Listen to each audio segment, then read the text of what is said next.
Anthropogenic impact on ecosystem. Anthropogenic എന്ന term സൂചിപ്പിക്കുന്നത് മനുഷ്യരുടെ പ്രവർത്തന ഫലമായുണ്ടാകുന്ന എഫക്ട്സിനെയാണ്. മനുഷ്യരുടെ ഇടപെടലുകൾ മൂലം പരിസ്ഥിതിക്ക് ദോഷകരമായ റേഡിയോ ആക്റ്റീവ് മെറ്റീരിയൽസ്, മലിനീകരണം, വനനശീകരണം, വരൾച്ച തുടങ്ങിയ ഇമ്പാക്ട്സ് ഉണ്ടാകുന്നു. Ionising radiations. ഇലക്ട്രോണിനെ റിമൂവ് ചെയ്തുകൊണ്ട് ഒരു മാറ്ററിൻ്റെ ആറ്റംസിൻ്റെയോ അല്ലെങ്കിൽ മോളിക്യൂൾസിൻ്റെയോ ബോൺസിനെ ബ്രേക്ക് ചെയ്ത് കടന്നു പോകുന്ന റേഡിയേഷൻസ് ആണ് അയോണൈസിങ് റേഡിയേഷൻസ്. ന്യൂക്ലിയർ റിയാക്ഷൻസിലൂടെയാണ് അയോണൈസിങ് റേഡിയേഷൻസ് ഉണ്ടാവുന്നത്. And it includes cosmic rays, alpha, beta and gamma rays and X rays. Alpha radiations consist ചെയ്യുന്നത് മൂവിങ് പാർട്ടിക്കിൾസ് ആണ്. അതിൽ 2 ന്യൂട്രോൺസും 2 പ്രോട്ടോൺസും ഉണ്ടാവും. And it can travel through the air for less than a metre. Alpha radiations ഒരു sheet of paper കൊണ്ടോ അല്ലെങ്കിൽ സ്കിന്നിൻ്റെ ഔട്ടർ ലെയർ കൊണ്ടോ ബ്ലോക്ക് ചെയ്യാൻ സാധിക്കും. Beta radiations. It consist of electrons. Beta പാർട്ടിക്കിൾസിന് ആൽഫ പാർട്ടിക്കിൾസിനേക്കാളും വേഗത്തിൽ സഞ്ചരിക്കാൻ സാധിക്കും. And it can travel through the air for a couple of metres. These are blocked by clothing, glass or aluminium. Gamma radiation. Gamma radiation ഒരു electromagnetic radiation ആണ്. And it includes X rays, light and radio waves. Gamma റേഡിയേഷൻസിന് കോൺക്രീറ്റിലൂടെയും pass ചെയ്യാൻ സാധിക്കും. Ionising radiations and human health.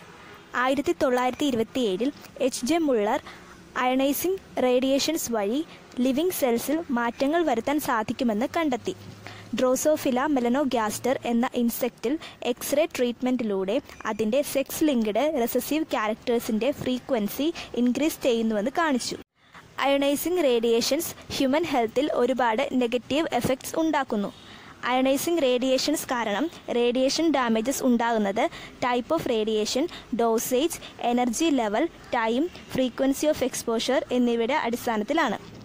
Radiation ടോക്സിസിറ്റിയുടെ primary target മോളിക്യൂളായി consider ചെയ്യുന്നത് DNA ആണ്. ടാർഗറ്റ് മോളിക്യൂളായ DNA ആറ്റംസുമായി അയനൈസിങ് റേഡിയേഷൻസ് കൊളൈഡ് ചെയ്ത് ഇലക്ട്രോൺസ് റിലീസ് ചെയ്യും. The 3 free radicals are extremely reactive and can attack a DNA molecule in the vicinity. ഇത് single standard or double standard ന്യൂക്ലിയോടൈഡ്സിൻ്റെ ബ്രേക്കേജിന് കാരണമാകുന്നു. Double standard breaks are very difficult to be repaired. ഇത് point മ്യൂട്ടേഷന് കാരണമാകുന്നു. And also ionising radiations can cause chromosomal mutations as well. ഓവറീസിലെയും ടെസ്റ്റിസിലെയും മ്യൂട്ടേഷൻസിലൂടെ മ്യൂട്ടേറ്റഡ് എഗ്സും സ്പേംസും ഉണ്ടാകുന്നു. ഇങ്ങനെ ഉണ്ടാകുന്ന മ്യൂട്ടേഷൻ എഗ്സിലെയും സ്പേംസിനെയും ഫലമായി അബ്നോർമൽ ഓഫ്സ്പ്രിങ്സ് ഉണ്ടാകുന്നു. ഈ മ്യൂട്ടേഷനെ ജെർമിനൽ മ്യൂട്ടേഷൻസ് എന്ന് പറയുന്നു. റേഡിയേഷൻസ് നോൺ റീപ്രൊഡക്റ്റീവ് ടിഷ്യൂസിലെ മ്യൂട്ടേഷനും കാരണമാകുന്നുണ്ട്. ഇങ്ങനെയുള്ള മ്യൂട്ടേഷൻസിനെ സൊമാറ്റിക് മ്യൂട്ടേഷൻസ് എന്ന് വിളിക്കുന്നു. ഒരു യൂണിറ്റ് ഡോസ് ഓഫ് റേഡിയേഷനിൽ സെല്ലിനോ ടിഷ്യൂവിനോ ഓർഗനിനോ ഉണ്ടാകുന്ന എഫക്റ്റിൻ്റെ പ്രോബബിലിറ്റിയാണ് radiosensitivity. And brief exposure to high dose of ionising radiation results in radiation sickness. ഹ്യൂമൻസും റേഡിയേഷനും തമ്മിലുള്ള എക്സ്പോഷർ മെഷർ ചെയ്യുന്നത് റംസിലാണ്. Next, radiation accidents. A radiation accident is an unintended or unexpected event occurring with a radiation source or during a practice involving ionising radiation which may result in the significant human exposure and or material damage. Ionising radiations വഴിയുണ്ടായ കുറച്ച് radiation accidents നോക്കാം. First, 3 Mile Island accident. 1979 March 28 പെൻസിൽവാനിയയിലെ middle ടൗണിൽ വെച്ച് nuclear power പ്ലാന്റിൻ്റെ മെൽഡൗൺ കാരണമുണ്ടായ ഒരു ആക്സിഡൻ്റാണിത്. ഇതുമൂലം ആർക്കും മരണം സംഭവിച്ചില്ലെങ്കിലും ആ പ്രദേശങ്ങളിൽ പിന്നീട് ക്യാൻസറും ബർത്ത് ഡിഫക്ട്സും ഉണ്ടായതായി അൺഒഫീഷ്യൽ റിപ്പോർട്ട്സിൽ പറയുന്നു. 1986 ഏപ്രിൽ 25 നടന്ന ഒരു വേഴ്സ്റ്റ് എവർ ആക്സിഡൻ്റ് ആയിരുന്നു ചേർണോബിൽ ആക്സിഡൻറ്റ്. യുക്രൈനിന് അടുത്ത് ചേർണോബിൽ ആയിരുന്നു ഈ സംഭവം. ശരിയായി പരിശീലനം ലഭിക്കാത്ത ഉദ്യോഗസ്ഥർ ഡിസൈൻ ചെയ്ത റിയാക്ടറിൻ്റെ പ്രവർത്തന ഫലമായി ഉണ്ടായ അപകടമാണിത്. ഇതുമൂലം സ്റ്റീം എക്സ്പ്ലോഷൻ ഉണ്ടാവുകയും റിയാക്റ്റീവ് കോറിൻ്റെ 5% റേഡിയോ ആക്റ്റീവ് മെറ്റീരിയൽസ് യൂറോപ്പിൻ്റെ പല ഭാഗത്തേക്കും വ്യാപിക്കുകയുണ്ടായി. തുടർന്നുള്ള ദിവസങ്ങളിൽ 31 പേരോളം മരണപ്പെടുകയും പലർക്കും വിവിധ തരത്തിലും രോഗങ്ങൾ ഉണ്ടാവുകയും ചെയ്തു. ടൊഹോക്കു എർത്ത്ക്വേക്കിൻ്റെയും സുനാമിയുടെയും ഫലമായി 2011 മാർച്ച് 11 ജപ്പാനിലുണ്ടായ ഡിസാസ്റ്ററാണ് Fukushima disaster. Fukushima first nuclear power പ്ലാന്റിൻ്റെ മെൽട്ട്ഡൗൺ കാരണം ഉണ്ടായ ആക്സിഡൻ്റാണിത്. ആരുടെയും മരണകാരണമായില്ലെങ്കിലും ഇതുമൂലം എക്വിപ്മെൻറ്റ്സ് നശിക്കുകയും റേഡിയോ ആക്റ്റീവ് മെറ്റീരിയൽസിൻ്റെ റിലീസ് എൻവയോൺമെൻറ്റിന് ദോഷമാകുകയും ചെയ്തു. Accidents involving radioactive waste. Radioactive waste dispose ചെയ്യുന്നതിലൂടെയും ആക്സിഡൻഷ്യൽ ഇൻസിഡൻറ്റ്സ് ഉണ്ടായിട്ടുണ്ട്. ഇംപ്രോപ്പർ ആയിട്ടുള്ള ഡിസ്പോസൽ ഈ ആക്സിഡൻറ്റ്സ് ഉണ്ടാവാനുള്ള കാരണമാണ്. കുറച്ച് എക്സാമ്പിൾസ് നോക്കാം. സോവിയറ്റ് യൂണിയനിൽ ഉള്ള ലേക്ക് കറാച്ചിയിൽ സ്റ്റോർ ചെയ്തിരുന്ന വേസ്റ്റ് ഒരു ശക്തമായ പൊടിക്കാറ്റിൽ പൊട്ടിത്തെറിച്ചു. മാക്സി ഫ്ലാറ്റിലെ കെന്തക്കിയിൽ ലോ ലെവൽ വേസ്റ്റ് സ്റ്റോർ ചെയ്തിരുന്നു. ശക്തമായ മഴയിൽ ഇതിൻ്റെ ചാലുകളിൽ വെള്ളം നിറഞ്ഞ് തകരുകയുണ്ടായി. ഇറ്റലിയിൽ റേഡിയോ ആക്റ്റീവ് വേസ്റ്റ് സ്റ്റോറേജിന് നദികൾ ഉപയോഗിച്ചതോടെ ഡൊമസ്റ്റിക് യൂസിനുള്ള വെള്ളം മലിനീകരിക്കപ്പെട്ടു. Radioactive waste disposal. Radioactive waste is the term used to describe radioactive substances for which no further use is planned or considered. Radioactive വേസ്റ്റിനെ അതിൻ്റെ ആക്ടിവിറ്റി ലെവലിൻ്റെയും അത് കണ്ടെയ്ൻ ചെയ്യുന്ന റേഡിയോ ന്യൂക്ലിയൈഡ്സിൻ്റെ ഹാഫ് ലൈഫിൻ്റെയും അടിസ്ഥാനത്തിൽ അവയെ 3ആയി തരംതിരിച്ചിരിക്കുന്നു: low level waste, intermediate level waste and high level waste. First one, low level waste or LLW. It is generated from hospitals and industry.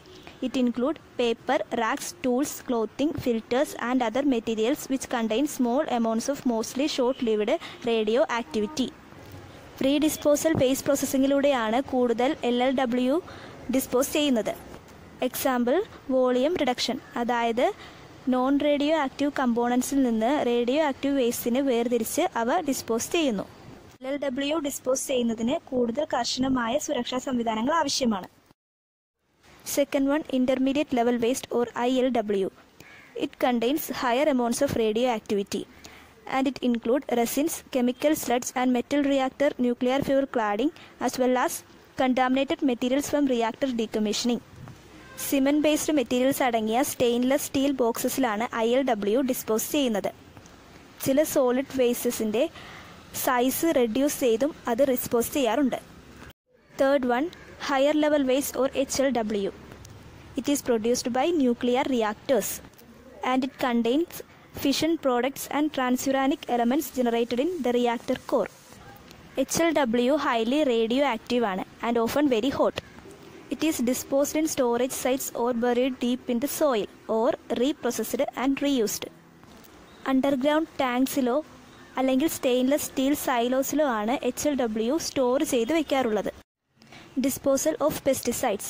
Pesticides include a wide range of chemicals that are used to control plant growth, insects, worms, bacteria, fungi and other organisms. ഒരു ideal പെസ്റ്റിസൈഡിന് ഉണ്ടായിരിക്കേണ്ട ക്യാരക്ടേഴ്സാണ് താഴെ പറയുന്നത്. ഒരു pesticide അതിൻ്റെ target ഓർഗാനിസത്തെ മാത്രമേ affect ചെയ്യാൻ പാടുള്ളൂ. അത് ഇൻഎക്സ്പെൻസീവ് ആയിരിക്കണം. അതിൻ്റെ ഹാഫ് ലൈഫ് പീരീഡ് കുറവായിരിക്കണം. അതിൻ്റെ ഹാഫ് ലൈഫിന് ശേഷവും അത് ഡീകമ്പോസ് ചെയ്ത് ഹാംലെസ് മെറ്റീരിയൽസ് ആയിട്ട് മാറണം. ഒരു ആനിമൽ അതിൻ്റെ ഫുഡിലൂടെ ചെറിയ ക്വാണ്ടിറ്റിയിലുള്ള പെർസിസ്റ്റൻറ്റ് പെസ്റ്റിസൈഡ്സോ അല്ലെങ്കിൽ പൊല്യൂട്ടൻസോ റിസീവ് ചെയ്യുകയും അവയെ എലിമിനേറ്റ് ചെയ്യാൻ പറ്റാതെ വരികയും ചെയ്താൽ ആ കെമിക്കൽസിൻ്റെ കോൺസെൻട്രേഷൻ ഇൻക്രീസ് ചെയ്യും. This process of accumulating higher and higher amounts of material within the body of an animal is called bioaccumulation. And the phenomenon of acquiring increased levels of substance in the body of organisms of higher trophic level is known as biological magnification. Food വെബിലൂടെ bioaccumulate ചെയ്ത് എൻവയോൺമെൻറ്റിൽ persist ചെയ്യുകയും human ഹെൽത്തിനും എൻവയോൺമെൻറ്റിനും adverse effects ഉണ്ടാക്കുകയും ചെയ്യുന്ന chemical substances ആണ് persistent organic pollutants. Pesticide യൂസിൻ്റെ ഇമ്പോർട്ടൻ്റ് ആയിട്ടുള്ള റെസ്പോൺസിബിലിറ്റിയാണ് അതിൻ്റെ പ്രോപ്പർ ഡിസ്പോസൽ. ഇംപ്രോപ്പർ ആയിട്ടുള്ള ഡിസ്പോസൽ മണ്ണിൻ്റെയും ജലത്തിൻ്റെയും മലിനീകരണത്തിന് കാരണമാകുകയും ഹ്യൂമൻസിനും ആനിമൽസിനും ആരോഗ്യ പ്രശ്നങ്ങൾ ഉണ്ടാക്കുകയും ചെയ്യുന്നു. ഇനി കുറച്ച് പെസ്റ്റിസൈഡിനെ പറ്റി നോക്കാം. First one, DDT. DDT was the first of the chlorinated organic insecticides to come into the wide commercial use during the Second World War. മലേറിയയ്ക്കും യെല്ലോ ഫീവറിനും കാരണമാകുന്ന മൊസ്കിറ്റോസിനെ നശിപ്പിക്കുന്നതിന് വേണ്ടി പെസ്റ്റിസൈഡായിട്ടാണ് DDT യൂസ് ചെയ്തിരുന്നത്. And also for the control of CC flies. Pure DDT is a colorless crystalline or powder-like substance with melting point of 108 degrees Celsius and boiling point of 260 degrees Celsius. ഇവ വാട്ടറിൽ insoluble ആണെങ്കിലും organic സോൾവൻസിൽ ഇവ soluble ആണ്. DDTയെ ഒരു persistent organic പൊല്യൂട്ടൻ്റായി കണക്കാക്കാം. എന്നാൽ ഇപ്പോൾ DDT agricultural യൂസിന് ഉപയോഗിക്കുന്നത് നിരോധിച്ചിരിക്കുന്നു. റെസിഡൻഷ്യൽ ഏരിയാസിൽ നിന്ന് മാറി സുരക്ഷിതമായ സ്ഥലത്താണ് DDT വേസ്റ്റ് ഡിസ്പോസ് ചെയ്യാറുള്ളത്. മണ്ണിൽ ഒരു വലിയ കുഴിയുണ്ടാക്കി അതിൽ DDT വേസ്റ്റ് ഡിസ്പോസ് ചെയ്യുന്നു. അതിനുശേഷം 2-3 അടി മണ്ണ് അവയ്ക്കു മുകളിൽ ഫില്ല് ചെയ്യുന്നു. DDT waste should never be flush down a toilet, pour down a drain, put in trash can or dumped in a landfill. Second one, endosulfan. It is an organochlorine insecticide used in crops worldwide, and it is mainly used on cotton, coffee, cashew and tea. Pure grade endosulfan is a colorless crystalline solid. 70:30 എന്ന റേഷ്യോയിൽ endosulfan alpha ഐസോമറിനെയും beta ഐസോമറിനെയും contain ചെയ്യുന്നുണ്ട്. And it is stable to sunlight, sensitive to moisture, unstable in alkaline media and subject to slow hydrolysis. Sucking and chewing insect പെസ്റ്റിൻ്റെ പെസ്റ്റിസൈഡായിട്ട് endosulfan use ചെയ്യുന്നു. എൻഡോസൾഫാനിലുള്ള alpha ഐസോമറും beta ഐസോമറും photo ഡീഗ്രഡേഷനെ resist ചെയ്യുന്നു. വാട്ടറിൽ എൻഡോസൾഫാൻ്റെ ഹാഫ് ലൈഫ് പീരീഡ് എന്ന് പറയുന്നത് 4 days ആണ്. എന്നാൽ അനൈറോബിക് കണ്ടീഷൻസിൽ ഇതിൻ്റെ ഹാഫ് ലൈഫ് 4 daysനേക്കാളും കൂടുതലാണ്. And in soil the alpha isomer disappears more rapidly than the beta isomer. Organochlorine വേസ്റ്റിൻ്റെ ഡിസ്പോസലിന് വേണ്ടി ഡിസൈൻ ചെയ്തിട്ടുള്ള പ്രോപ്പർ ഇൻസിനറേറ്ററിൽ ബേൺ ചെയ്താണ് ഇവയെ ഡിസ്പോസ് ചെയ്യേണ്ടത്. ഇതിന് സാധിച്ചില്ലെങ്കിൽ മണ്ണിനെയും ഗ്രൗണ്ട് വാട്ടറിനെയും മലിനീകരിക്കാത്ത വിധം ഇവയെ ഡംപ് ചെയ്ത് ഡിസ്പോസ് ചെയ്യാം. In case of spillage, sweep up spillage with sawdust, sand or soil and dispose of safely. After emptying, the leaking containers should be rinsed with water and puncture the container to prevent reuse. Furadan or carbofuran. Furadan is the trade name of carbamate insecticide. Furadante active ingredient ആണ് carbofuran. It is used to control insects in a wide variety of field crops including banana, potatoes, corn and soybeans. Carbofuran is creamy off-white liquid suspension with a mildly phenolic odor. Vertebrates, birds, fish and aquatic arthropodsന് carbofuran highly toxic ആണ്. Alkaline കണ്ടീഷൻസിൽ ഇവ hydrolysis ചെയ്യപ്പെടും. എന്നാൽ acidic pHൽ ഇവ stable ആയിരിക്കും. In soil, carbofuran is degraded by chemical hydrolysis and microbial processes. ഫ്യൂറിഡാൻ്റെ ഓപ്പൺ ഡംപിങ്ങും ബേണിങ്ങും പാക്കേജിങ്ങും നിരോധിച്ചിരിക്കുകയാണ്. പരിസ്ഥിതിക്ക് ഹാനികരമല്ലാത്ത വിധം ഇൻസിനറേറ്ററിലോ അല്ലെങ്കിൽ സ്പില്ലേജ് വഴിയോ ആണ് ഇവ ഡിസ്പോസ് ചെയ്യാറുള്ളത്. Fourth one, insect repellents. An insect repellent is a substance applied to skin, clothing or other surfaces which discourages insects from landing or climbing on that surface. Insect repellentsലെ മോസ്റ്റ് കോമൺ ഇൻഗ്രീഡിയൻ്റ് ആണ് DEET. Mosquitoes, ticks, fleas, biting flies എന്നിവയെ repel ചെയ്യാൻ വേണ്ടി DEET ഉപയോഗിച്ചിരുന്നു. And these products are available in many formulations including lotions, creams, gels and aerosol and pump sprays. DEET ഇൻസെക്ട്സിലെയും മാമൽസിലെയും central nervous system എൻസൈമായ acetylcholinesterase എന്ന എൻസൈമിൻ്റെ ആക്ടിവിറ്റിയെ ഇൻഹിബിറ്റ് ചെയ്യുന്നു. ഇൻസെക്ട് റിപ്പല്ലൻസ് ഡിസ്പോസ് ചെയ്യുന്നതിനും ഹാൻഡിൽ ചെയ്യുന്നതിനും താഴെ പറയുന്ന മുൻകരുതലുകൾ എടുക്കണം. ഇൻസെക്ട് റിപ്പല്ലൻസ് അതിൻ്റെ ഒറിജിനൽ കണ്ടെയ്നറിൽ തന്നെ ന്യൂസ് പേപ്പറിൽ പൊതിഞ്ഞ് ഒരു double layer of plastic garbage ബാഗിൽ സൂക്ഷിക്കണം. അതിൻ്റെ ബോട്ടിൽ ഒരിക്കലും റീയൂസ് ചെയ്യാൻ പാടില്ല. എംറ്റി ആയ കണ്ടെയ്നേഴ്സ് ഗാർബേജ് ബിൻസിലേക്ക് വലിച്ചെറിയാൻ പാടില്ല. കൂടുതൽ ഇൻസെക്ട് റിപ്പല്ലൻസും എയറോസോൾ കണ്ടെയ്നേഴ്സിലാണ് പാക്ക് ചെയ്യുന്നത്. എന്നാൽ ഇങ്ങനെയുള്ള പാക്കേജിംഗ് വളരെ അപകടകരമാണ്. ഇവ കുട്ടികളുടെ അടുത്ത് നിന്നും ഹീറ്റിൽ നിന്നും പെറ്റ്സിൽ നിന്നും മാറ്റിവെക്കണം. എംറ്റിയായ പെസ്റ്റിസൈഡ് കണ്ടെയ്നേഴ്സ് 3 പ്രാവശ്യം റിൻസ് ചെയ്തതിന് മാത്രം വലിച്ചെറിയുക. റിൻസ് ചെയ്ത വാട്ടറും പിന്നീട് പെസ്റ്റിസൈഡായിട്ട് യൂസ് ചെയ്യാം. Electronic wastes. Electronic waste or e-waste is a term used to describe all the discarded appliances using electricity. It includes computers, LCDs, fax machines, copiers, printers, consumer electronics, mobile phones, radios, televisions, air conditioners, fridges, etc. E-waste management. Electronic wastes can cause widespread environmental damage due to the use of toxic materials in the manufacture of electronic goods. E-waste manage ചെയ്യുന്നതിനുള്ള some common methods ആണ് land filling, incineration, recycling and reuse. ഇനി ഇവ ഓരോന്നായിട്ട് നോക്കാം. First method is land filling. Land filling is one of the most widely used methods for disposal of e waste. Land ഫില്ലിങ്ങിൽ flat സർഫസിൽ trenches അല്ലെങ്കിൽ ചാല് നിർമ്മിക്കുന്നു. അതിൽ വേസ്റ്റ് ഡംപ് ചെയ്തതിന് ശേഷം തിക്ക് ലെയർ ഓഫ് സോയിൽ കൊണ്ട് അത് കവർ ചെയ്യുന്നു.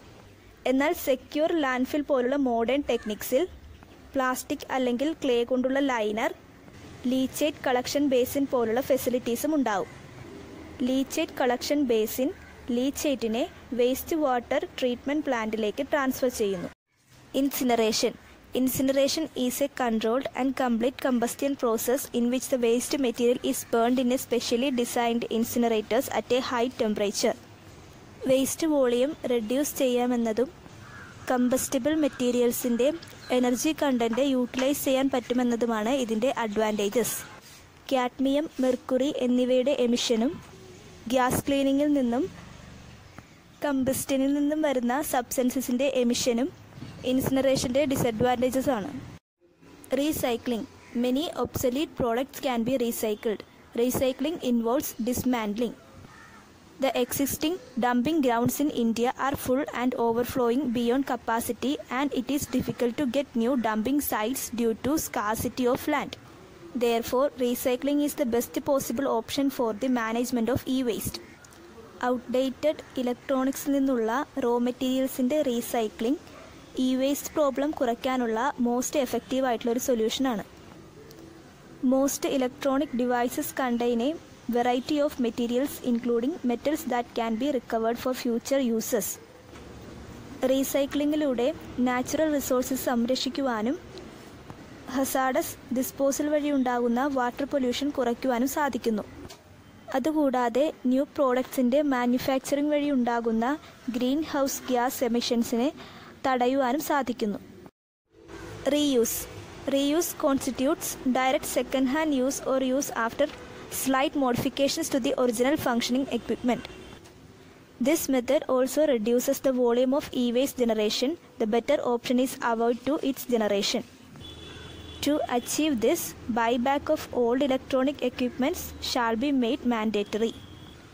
Large companies കസ്റ്റമേഴ്സിൽ നിന്നും യൂസ്ഡ് എക്വിപ്മെൻറ്റ്സ് പർച്ചേസ് ചെയ്യുകയും e-waste പ്രോപ്പറായിട്ട് ഡിസ്പോസ് ചെയ്യുന്നതിലൂടെയും e-waste ജനറേഷൻ്റെ വോളിയം കുറയ്ക്കാൻ സാധിക്കുന്നു. Monitoring of pollutants. Monitoring of pollutants help us keep track the health of the environment. Different methods are available for the monitoring of air, water and soil pollutants. Some common methods for monitoring air pollutants are paper tape samplers. ഒരു treated സർഫസിലേക്ക് pump വഴി air ശക്തിയായി കടത്തിവിടുന്നു. ഇതിലൂടെ H2S, HCN, NH3, NO2, SO2, Cl2, CO, Cl2, amines, isocyanates തുടങ്ങിയ ഗ്യാസസിനെ monitor ചെയ്യുന്നു. Bubbler systems. One of the most universal approaches for the collection of gaseous pollutants is to bubble the air through a solution designed to absorb or react with the contaminants. ഇങ്ങനെ സൊല്യൂഷനിലേക്ക് air bubbles കടത്തിവിടുന്നതിലൂടെ കൂടുതൽ ഗ്യാസസും വേപ്പേഴ്സും collect ചെയ്ത് monitor ചെയ്യാൻ സാധിക്കുന്നു. Instrumental monitoring methods. A wide range of instrumental methods have been reported for the monitoring of air pollutants. അതിലെ ഒരു മെത്തേഡാണ് non dispersive infrared or NDIR. Sulphur dioxide, nitrogen oxides, carbon monoxide, carbon dioxide, hydrocarbons എന്നീ ഗ്യാസസിനെ monitor ചെയ്യുവാനാണ് ഈ method use ചെയ്യുന്നത്.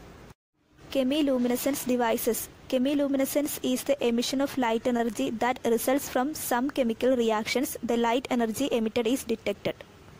Fluorescence monitors.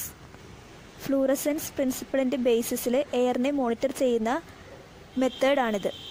And the fluorescence monitors is utilised in the monitoring of SO2. Physical monitoring. Physical monitoring of pollution involves determination of physical parameters in the environment that may give information about the quantity of pollutants. Water temperature. Water temperature fish പ്രൊഡക്ഷനിൽ ഒരു most limiting ഫാക്ടറാണ്. വാട്ടറിലുള്ള dissolved ഓക്സിജനെ അത് affect ചെയ്യുന്നു.